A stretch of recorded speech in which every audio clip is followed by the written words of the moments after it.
ating linya ng komunikasyon kay Vic Sumintak mula sa Zamboanga City. Alamin natin ang update sa shooting incident sa Zamboanga. Nasa Ateneo de Zamboanga yun sa university. Si Vic Sumintak. Kuya Vic, Vic. please come in, Vic.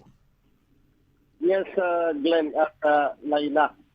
Ngayon ay pinayagan na ang media na makapasok mismo dito sa loob ng Ateneo de Zamboanga University, Senior High School building na kung saan naganap yung shooting incident na kinasangkutan ng minor de edad.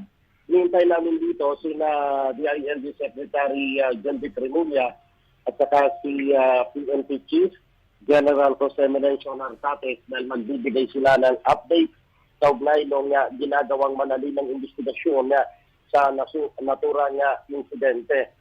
Sinabi ng PNP na ongoing yung ginagawang forensic examination o investigation sa mismong cellphone na ginamit ng minor de edad na namaril dito sa loob ng naturang paaralan dahil malaking panisipan na bago at abot ginagawa yung pamamaril dito sa loob ng eskwelahan ay naka-video pa siya, naka-live stream siya kung ano talaga yung naging motibo dahil hanggang ngayon ay hindi pa nagpapahayag ng kumpletong dahilan ng motibo, kaya yung motibo nitong naturang estudyante na minor de edad na namaril.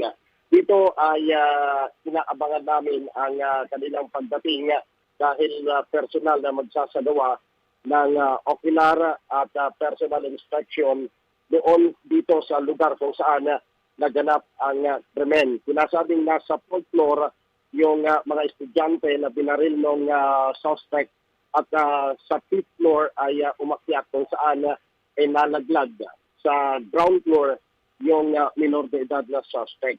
So malalaman natin kung ano pa ang magiging development nitong ginagawang investigasyon ng Philippine National Police dito sa naturang insidente. Dito sa Zamboanga City ay napakainit ng sikat ng araw.